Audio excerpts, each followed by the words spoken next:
She starts it. Hey, everybody, welcome to the Get Healthy Brand webinar. And I'm super excited to actually have our guest today because this has been a product company that hit the industry and just made such an amazing impact. Today, we have our special guest, Fatty15. And if you haven't been introduced to this brand, well, you're in for a treat. Dr. Stephanie Venn-Watson is with us. She's the co-founder and CEO of Fatty15. And I'm just so happy to have you here, Dr. Stephanie. Thank you for sharing your knowledge today and your presentation. But before I let you get started, I need to know, because you came out of veterinary, you're a veterinary epidemiologist, and I need to know how you got here to the human space.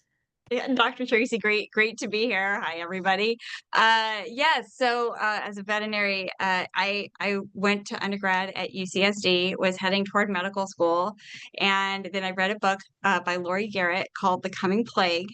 And I learned about, an epidemiology and disease tracking. I'm like, that's what I want to do with my life.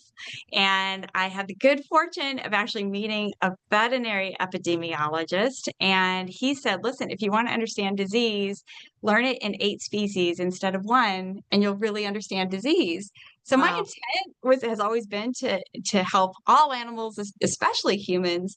And so I ended up going to veterinary school, working for WHO, CDC, others, and it's been great to come full circle. It's helping dolphins, which we'll talk about in a second, and humans too. Yeah, well, I love that philosophy. So good for you. And again, we're so glad you're here. I'm going to step out as you share your screen. And just for the attendees, thanks for sharing your time with us today. We certainly do appreciate it. There'll be a recording of this that we will send out after. So if you want to review any of the material, and stay tuned for our call to actions at the end. So don't leave. Dr. Stephanie, I'll let you take the screen.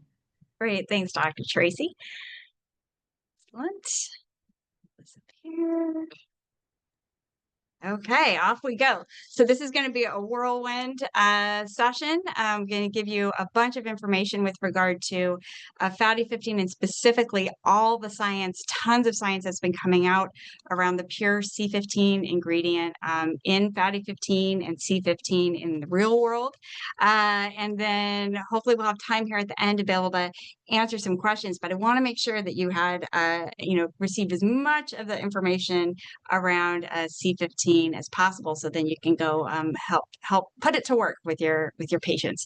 So of course, as a disclaimer, we're going to cover a lot of science around C15 that the science that supports or was built around its role that includes its role in disease models. So just wanted to reiterate the disclaimer that for Fatty15, the supplement, that it's not intended to diagnose, treat, or cure, prevent, or any disease. But we do want to make sure that you have the latest science on C15. So this all started, as we had just shared or hinted at, as an unexpected healthy aging discovery from dolphins. As a veterinary epidemiologist, I was working for a World Health Organization, CDC, and then was recruited by the Navy about 24 years ago to help continually improve the health and welfare of Navy dolphins, which was a bit of a surprise in San Diego and wonderful. And I thought I'd be there for a couple of years and ended up being there for over 20. The Navy dolphins, it's a sustained population of about 100 bottlenose dolphins that they've cared for over a half century. They live in the open ocean, go out into the open ocean every day. Every day they choose to come back. And what we learned over a decade or more studying these dolphins was that first, Navy dolphins live a lot longer than dolphins in the wild. Dolphins in the wild live to about 20. Dolphins at the Navy are living routinely into their 40s and 50s, with 2 dolphins this year having turned 60. So with that, we were able to learn about aging in large-brained, long-lived mammals outside of humans that's much better controlled patient population. And what we learned was that about 1 in 3 of the older dolphins were developing this cluster of conditions, including insulin-resistant and dyslipidemia, chronic inflammation, fatty liver disease with iron overload, anemia, and Alzheimer's disease. So important aging-related conditions, importantly, present in about 1 in 3 older dolphins. So we were able to use metabolomics to look at thousands of small molecules present in the dolphins' archived serum throughout their lives, as well as in their all fish diet. We had assumed that it would be omega-3s would be the top predictor of healthy aging, since all they eat are fish, and we were surprised to find that the healthiest predictor of healthy aging dolphins was, in fact, C15, pentadecanoic acid. We didn't know at the time anything about C15. Now, if you fast forward that discovery 10 years, 100 peer-reviewed papers later, results in me chatting with you today and Fatty15. So C15 is a 15 carbon length saturated fatty acid. It is a dietary odd chain saturated fat, odd chain because it has an odd number of carbons in its chain. And this is present in, naturally present in low levels, about 1% of milk fat, and also in some types of fish, which is how dolphins were getting C15. Importantly, C15, nature has done a really good job of making a lot of use of this essential fatty acid, and it is in part because it has no double bonds as a saturated fat, and which means that it is particularly resilient and resistant against lipid peroxidation and attack by oxygen. It ends up that this specific length, 15 carbons, and being saturated is a Goldilocks fatty acid that plays a core role in healthy aging and longevity. So we're going to walk through really the evolution of science behind C15, which has just really been over the last 10 years of science. So this is new science for a lot of people, but again, there are over 100 peer-reviewed studies. It's all they're all available at discoverc15.com.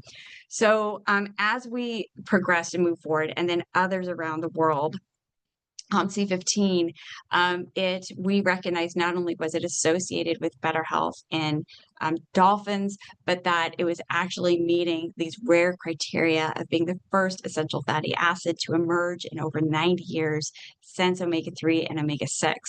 How do we get to that bold statement? There are 4 key learnings and that's come from the science. The first is that C15 plays a core role in actively supporting red blood cell, liver, metabolic, heart, gut, and cognitive health. So it's not just association.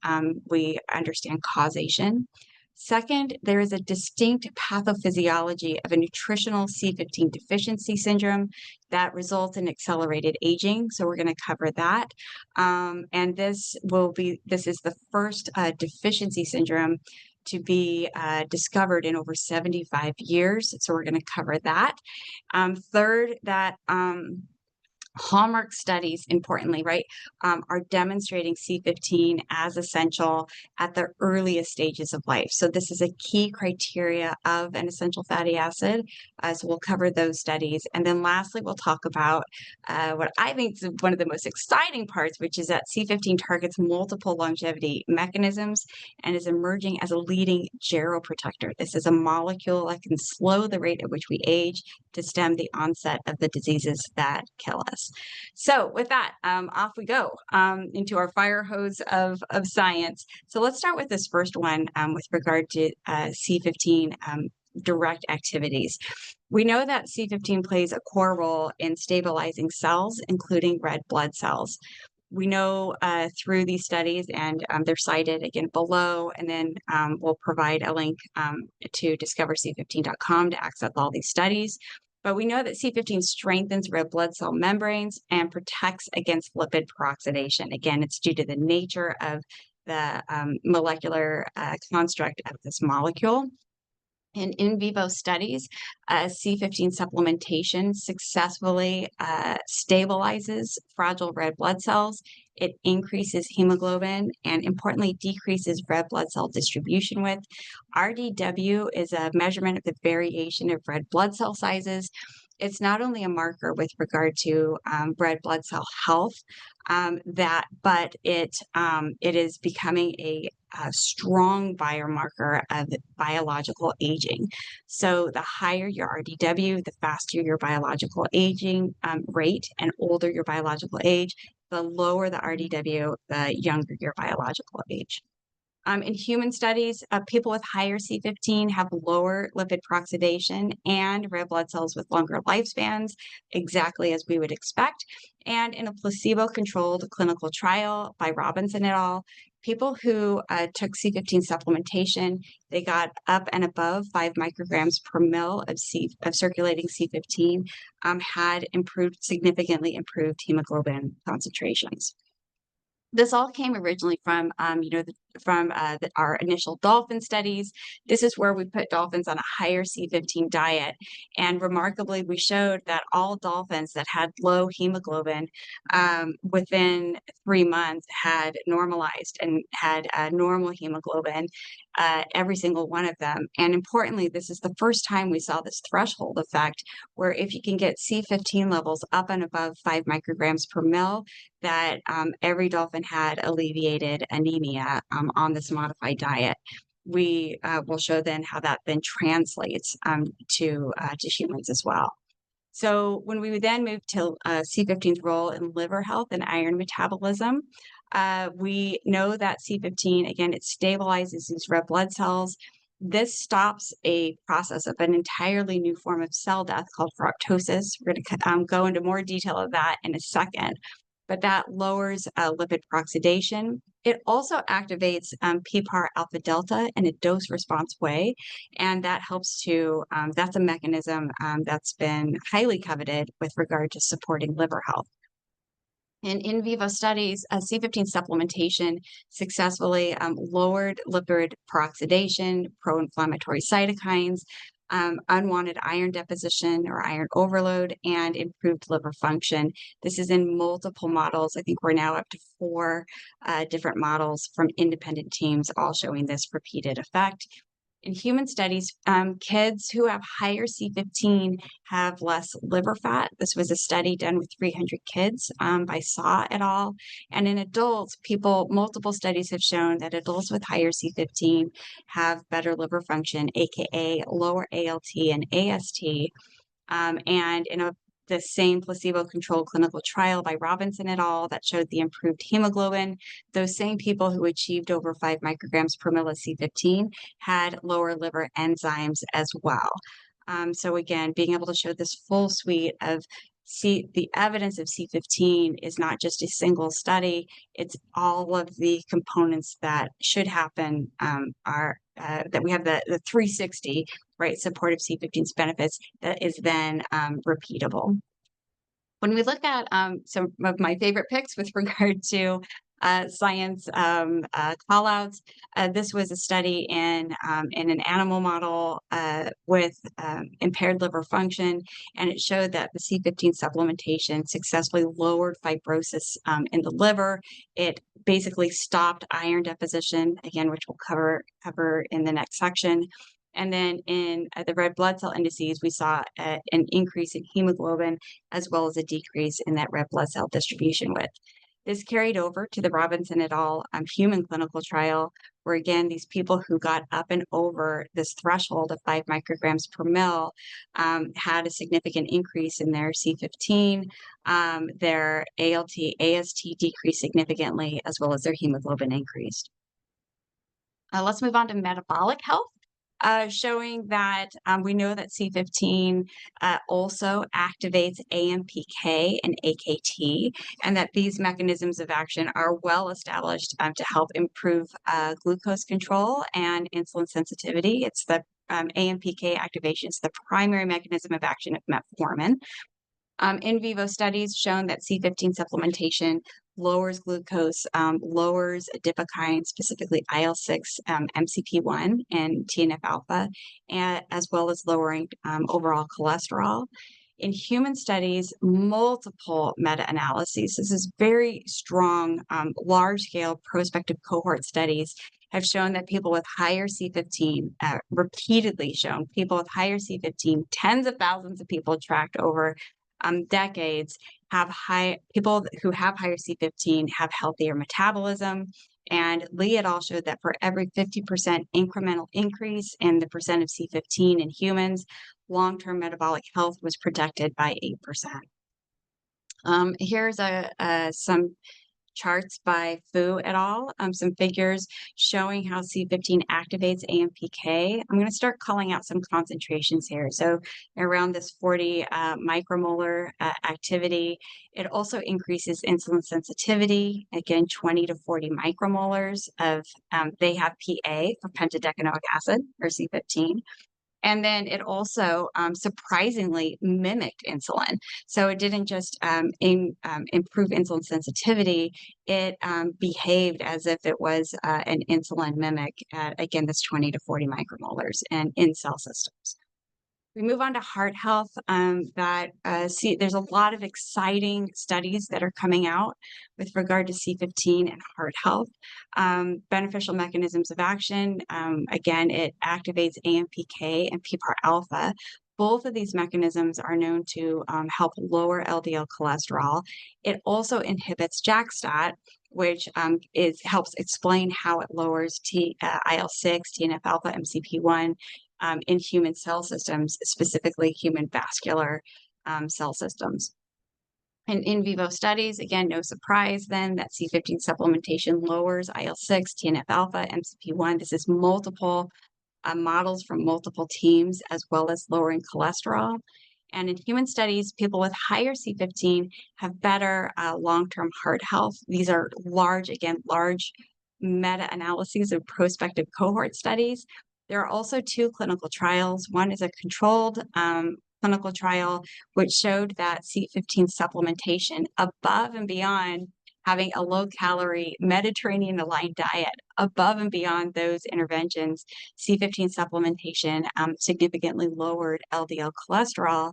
And in a second study, a crossover clinical trial, they showed that when people went on a higher high-fat dairy diet, resulting in higher C15 levels, that this increased level of C15 specifically correlated with improved vascular function. Interestingly, the increase in C16 from those high dairy fat diets were independently correlated with increased blood pressure. So it gets a little bit to hinting why the Office of Naval Research funded us to develop a pure C15 ingredient to get around kind of the complications of different acting good and bad saturated fats and dairy fat. Here are a couple of figures from True et al. And Chen et al. Showing, again, very similar profile, where as people have C15 levels that increase from 0.2 to 0.5%, again, same thing here with Chen et al., that the higher their C15 levels, the lower their risk of developing cardiovascular disease from True et al., and the lower the risk of having hypertension. The Chen et al. Study, this is in adults, this outcome was also repeated in children. I'm sure you've heard about the alarming increase in children with hypertension. So we're getting close to the end of this section of our rapid rounds on throughout the body. So let's talk about C15 and gut health. C15, as we talked about, it strengthens cells in the cell membrane because of this stable structure, protecting against insulin and protecting against lipid peroxidation. This helps address leaky gut issues, and it also inhibits JAK-STAT, and so that is expected to lower gut inflammation. In vivo studies, there now have been 4 models by independent teams, not us, looking at C15 supplementation in vivo models of gut health, and showed that C15 successfully improved the integrity of the gut lining and improved gut health. And in human studies, there's not a lot, but there is a controlled clinical trial in which they showed that C15 supplementation, again, above and beyond low-calorie Mediterranean aligned diet. This is the Choi et al. Study, that people who were supplemented with C15 had improved growth of Bifidobacterium adolescentis. That's a whole talk in itself of the excitement around Bifidobacterium. We think that one reason might be why is the importance of C15 and being able to feed this important gut microbe. With regard to some examples, these were, rodent studies with C15 supplementation, again, showing really the remarkable ability for C15 in an injured gut lining, mimicking gut like colitis or inflammation in the gut, showing that when C15 is added, it basically restores the gut back to normal looking, and in part because of this anti-inflammatory and cell protective gut lining effect. And the last thing we'll cover in this section is cognitive health. This is some of the newest data and exciting data coming out of here. We published this last year that C15 successfully inhibits both MAO-B and FAAH. These activities are relevant to neuroprotection, to improved mood, to overall comfort. It's helping to explain why 70% of people who take Fatty15, this is a survey based on over 6,000 Fatty15 customers, 70% of our customers report feeling or seeing benefits within 16 weeks. Many of these benefits are improved mood, better sleep, and overall comfort as far as with joints.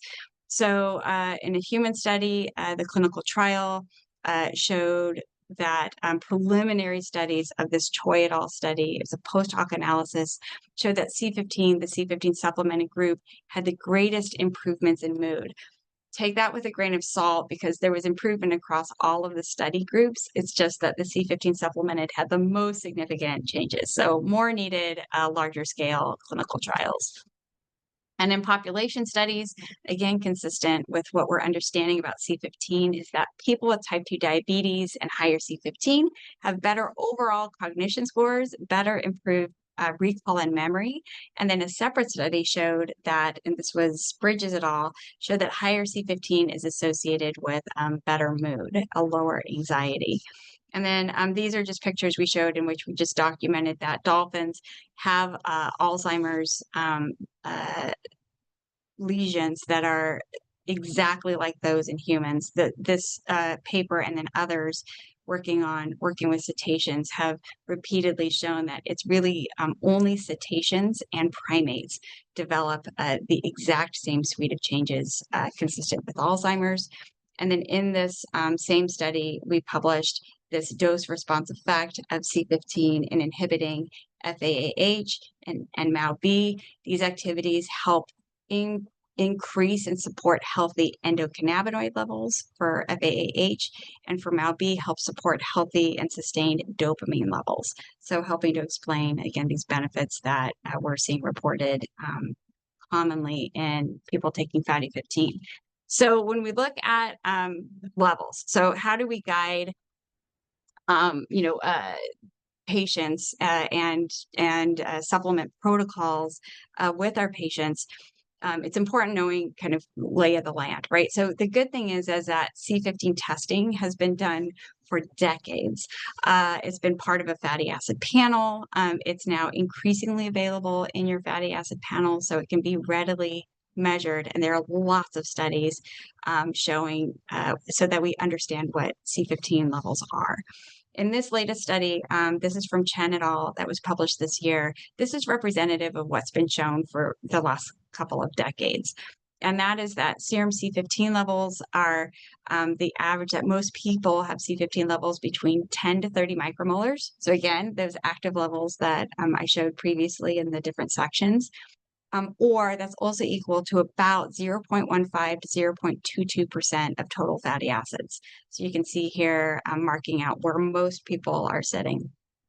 Now, the studies that I just presented, optimal C15 levels based on these dose response activities, AMPK activation, PPAR, alpha delta, AKT activation, inhibition of MAO-B, FAAH, and JAK-STAT, those are all supportive that the optimal C15 levels are between 20 to 50 micromolars. And then population-based studies, again, follow kind of the same trend, which is optimal C15 levels are on C15 greater than 0.2%. I showed you those two cardiovascular studies showing that the more you increase from this 2 to 5, lower the risk of cardiovascular associated risk of cardiovascular disease and hypertension.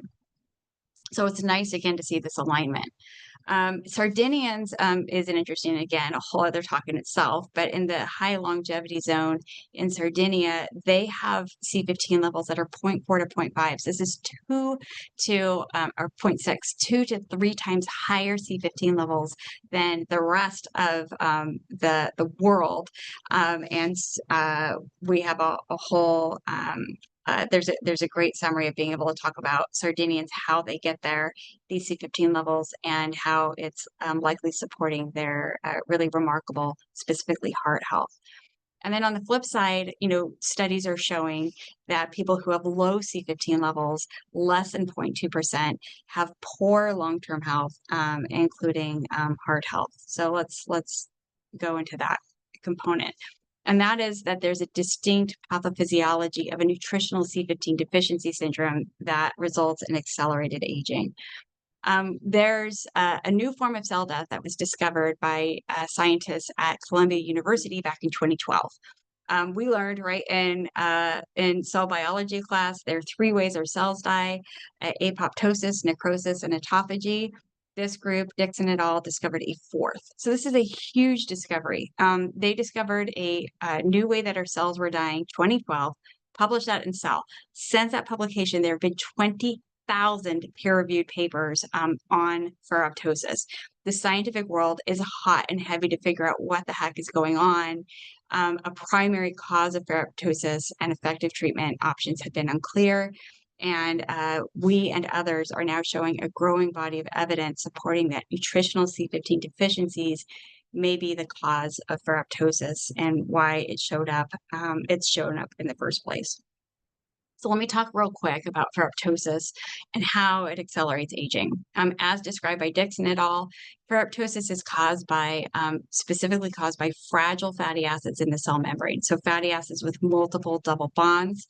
This increases the level of lipid peroxidation. That lipid peroxidation then combines with unwanted intracellular iron inside the cell that then results in massive reactive oxygen species that then attack the mitochondria and kill the mitochondria. This is a very distinct form of cell death under the microscope. The cell is intact, the nucleus looks great, but the cell is dead because all the mitochondria have been taken out. So that is ferroptosis. We now know, thanks to 20,000 papers published on it, that then this leads to systemic lipid peroxidation, reactive oxygen species, and iron overload. If you go to PubMed and you look up iron overload, you'll see that same trend of papers on iron deposition happening in our liver, pancreas, heart, and brain. Now present in as many as 1 in 3 people. And this process of ferroptosis and iron overload is accelerating the onset and the severity of conditions related to the liver, the pancreas, the heart, and the brain. And so all in, ferroptosis is accelerating the aging process, which may help explain why younger and younger people are getting aging-related diseases. So we, thanks to the dolphins, were able to basically map out the pathophysiology of ferroptosis. So what the dolphins were able to tell us, because it's such a clean population, is that as C15 levels go down, the red blood cells our cells become fragile, including our RBCs. That results, what you'll see in your patients is an increase in red blood cell distribution width, trends of lower hemoglobin, in which they may or may not then progress to anemia. What happens then is that these fragile red blood cells are then engulfed by the Kupffer cells inside the liver specifically. And that results, because there's so many fragile red blood cells, over time results in iron overload in the liver that is specifically within these Kupffer cells under the microscope. What you'll see here is hemosiderosis if you did a liver biopsy, but through blood work, you'll see hyperferritinemia. We're hearing a lot of physicians saying, I see this all the time with my patients, and it's not just inflammation. This is a marker of iron overload in the tissues, and that there are phasic increases in liver enzymes. We now know that this then allows and sets up the liver to be susceptible to MASLs, but more importantly, MASH, for the steatohepatitis. And that's where changes in the blood specific to these conditions, dyslipidemia, insulin resistance, and what's called DIOS or dysmetabolic iron overload syndrome kick in.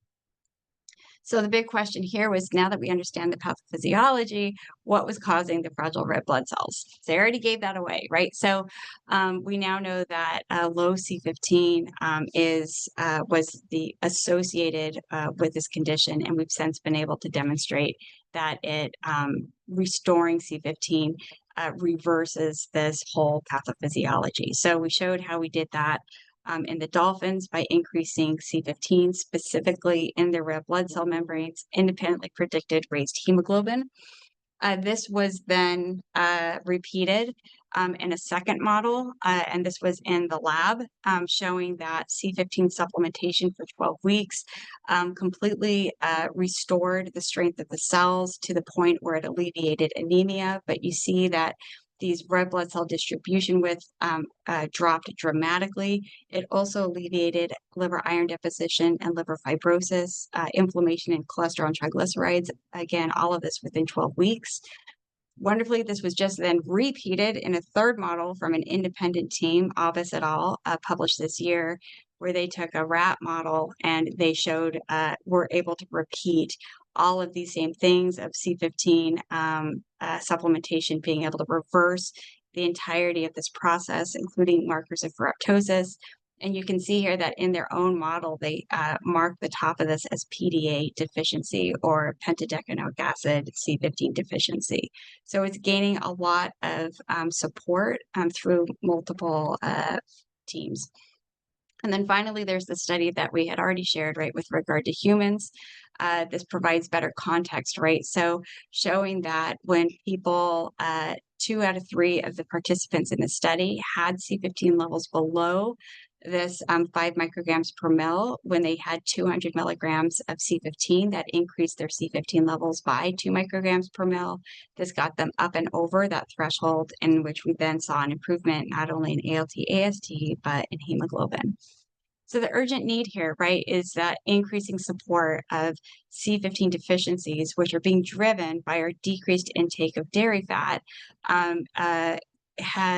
is causing an entirely new form of cell death discovered back in 2012 called ferroptosis. We published this work in Metabolites last year, and we called this cellular fragility syndrome.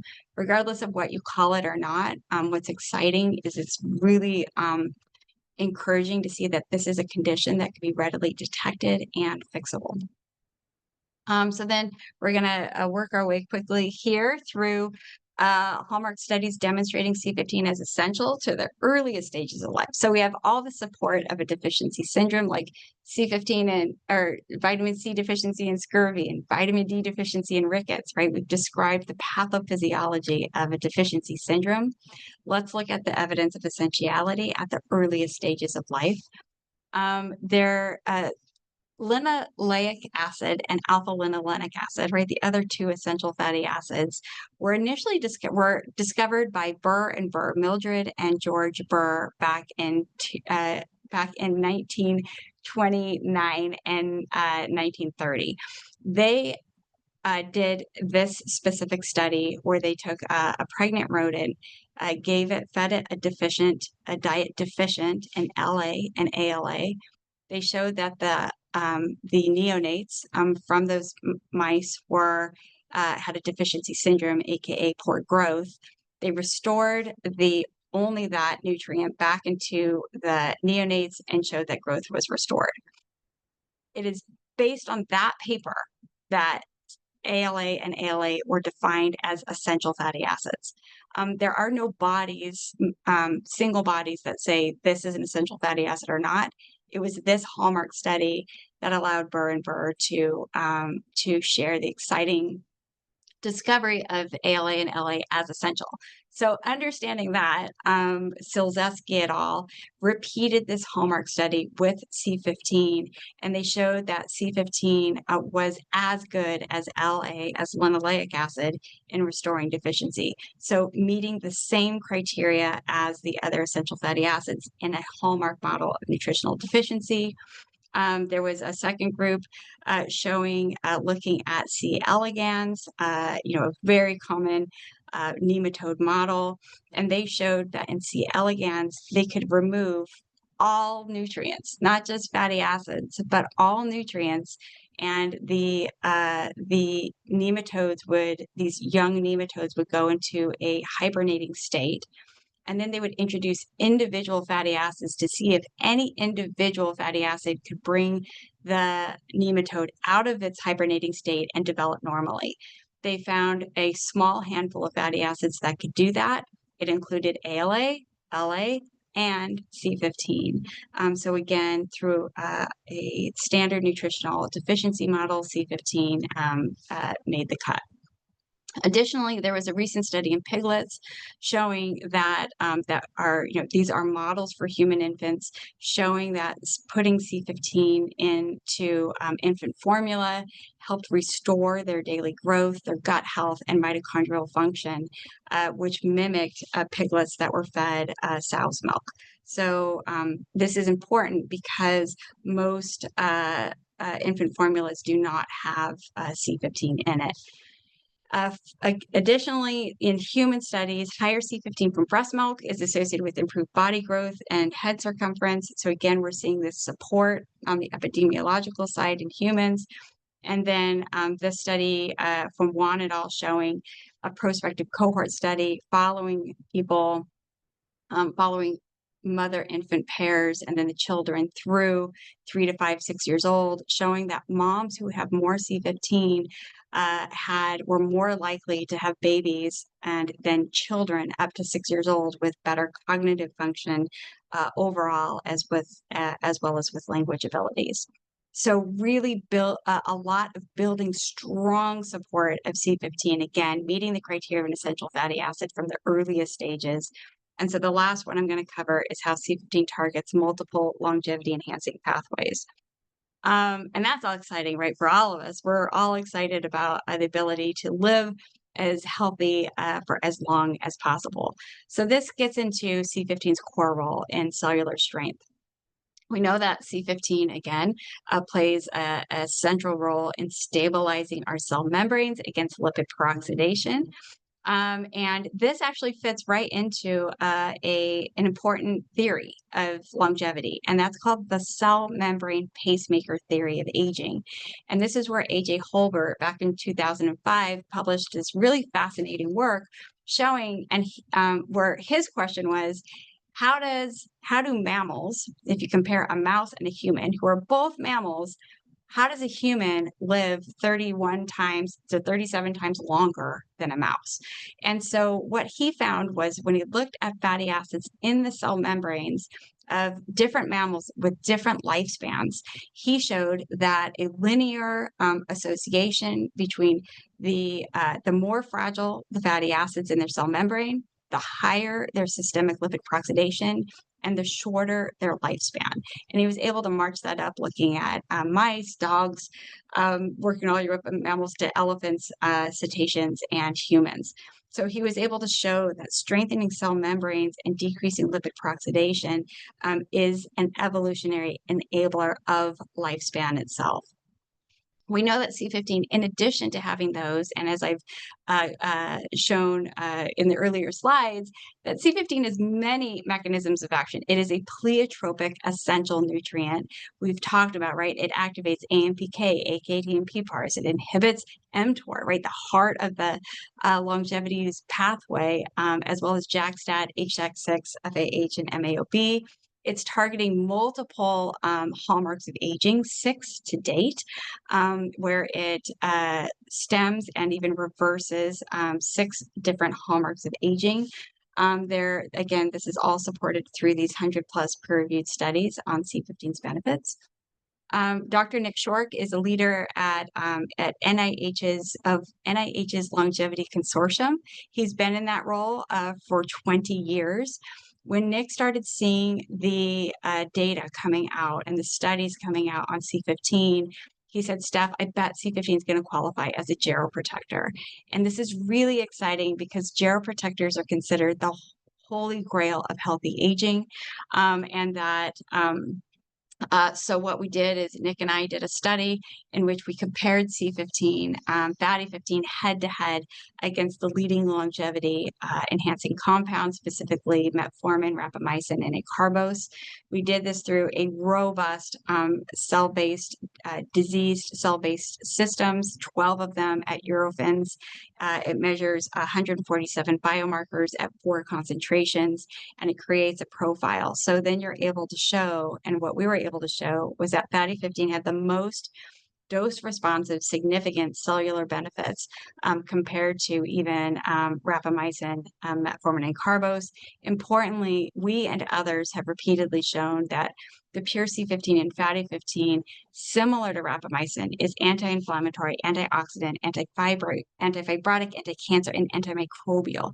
Right? This is a bit of a wonky list of capabilities, but if you have these in your toolbox, you will live longer. So it helps show these parallels between C15 rapamycin. The big difference, of course, is that rapamycin is a very complex molecule that has lots of side effects along with lots of promise. And what we share in the paper is that maybe we didn't need to go to Easter Island. We could just use C15, which is what an essential molecule that every mammal gets from birth.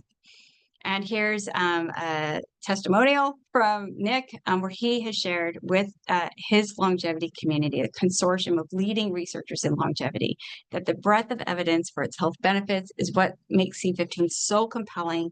Very few, if any, candidate geroprotectors have been subjected to the same level of rigor in a wide variety of settings. Cell-based studies, studies involving non-human species, human population studies, clinical trials, pharmacology studies, and more, and all have resulted in very positive findings. This was all science I just chatted about.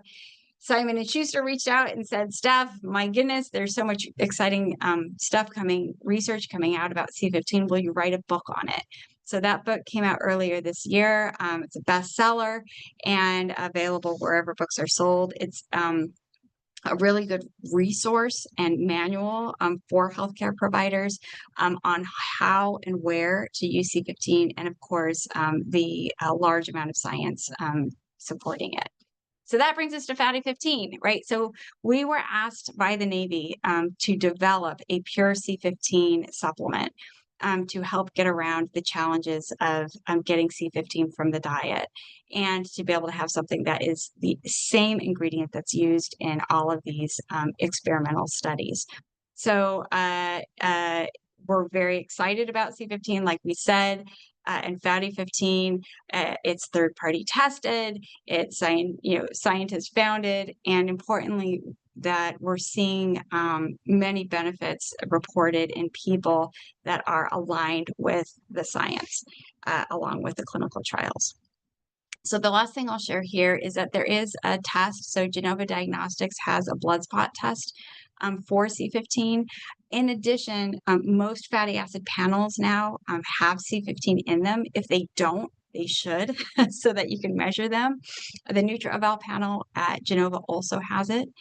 So for dosing, because it's an essential fatty acid, we absolutely know from well-controlled, robust clinical trials in humans of C15, pure C15's bioavailability. And we know that for every added 100 milligrams of pure C15, this increases levels by 10 micromolars.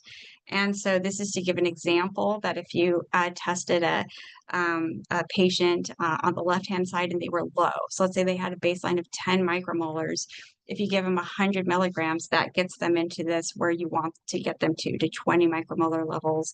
And of course, that can go up from there based upon dosing. If we move to the right, somebody who starts, sorry. Let me get back real quick. So if we move to to the right of somebody who's already like says, gosh, I already have normal C15 levels, showing that how quickly you can get them with just 100 to 200 milligrams into and toward that Sardinian longevity zone. And importantly, just really in the heart of the optimal dosing and level. So easy to get there, easy to test. With that, I'm going to pause. I will let you know there's lots of references just to, check off that box that there's so many studies. They're at discoverc15.com. And it has been an absolute pleasure chatting with you and going back to Dr. Tracy.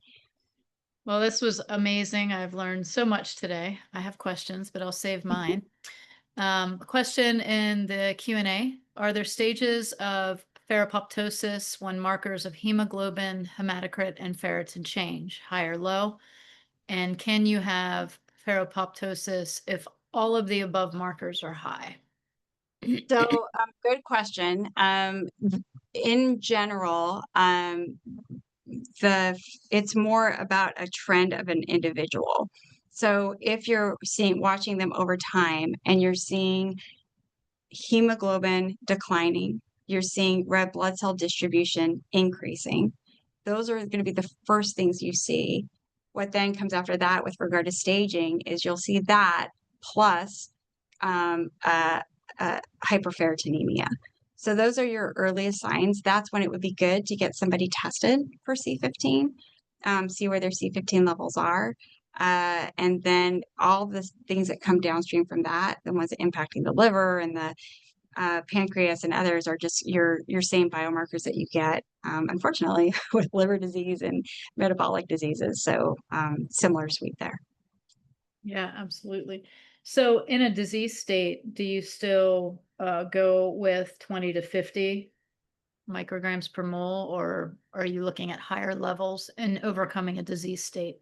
Yeah, it's a great question. Understanding our caveat at the beginning, but we're talking to healthcare providers, so We want the dosage. That's what we want. yeah, the clinical trials that I shared were the first one that showed if they got over that 5 micrograms per mil, that they used 200 milligram daily dosing for 12 weeks. The one in Singapore used 300 milligram per day dosing. And so really encourage, if they are sitting on especially when you're looking at a nutritional deficiency state, being able to start at a higher dose, that might be 200 or 300, that could be helpful. And what's nice is you can monitor not just C15 levels, but you should see response that you care about, right? That you're seeing these clinically relevant indices improve within 12 weeks. Okay. And any contraindications with medications or anything like that?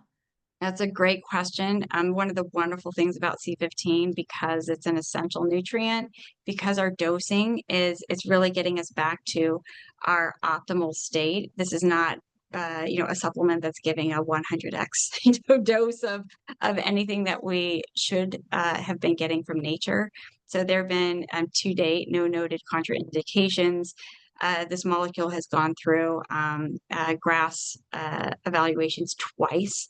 The last round that we did with an independent panel of toxicologists, they actually lowered the safety age to children who are 1 and up.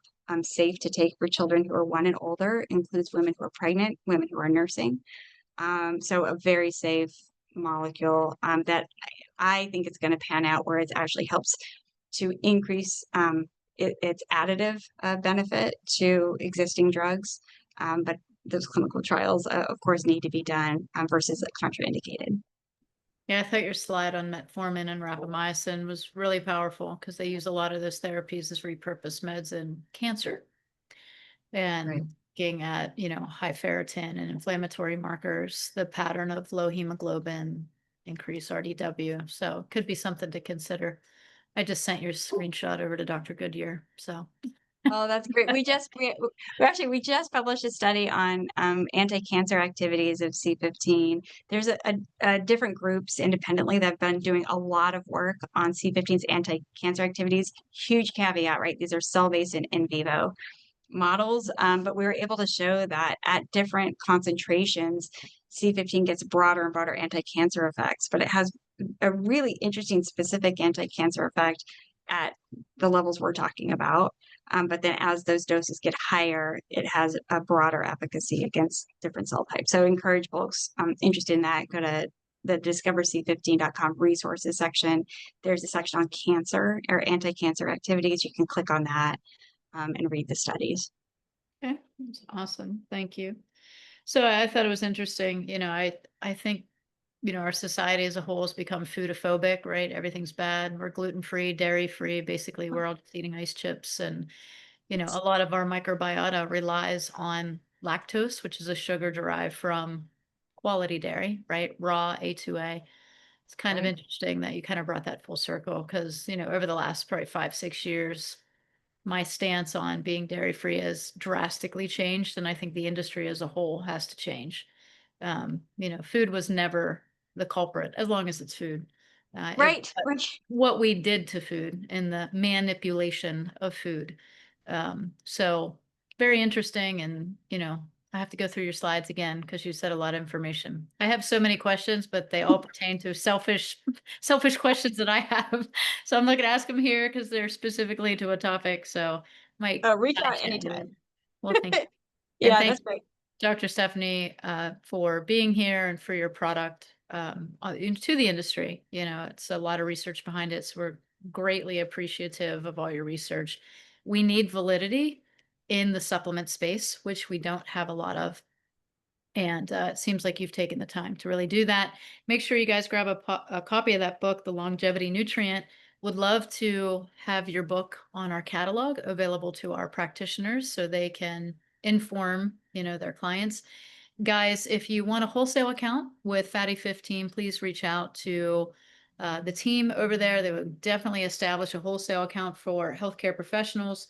Also, if you want to add this to your catalog, because we have it, a very unique product. And then also don't forget that this is part of your pill packing partner, Vitaboom, which is on your dispensary platform. You can create packs, you can inline dispense them to your patients and clients, and you can also private label the boxes. So if you're interested in knowing more about that, reach out to your account managers here at Get Healthy. If you don't have a Get Healthy store, well, see, you're missing out. So you can get a free demo by reaching out through our website, and we'll put that link in the chat so that you can schedule that. So again, thank you, Dr. Stephanie Venn-Watson, for everything. And do you want to leave our audience with any parting words?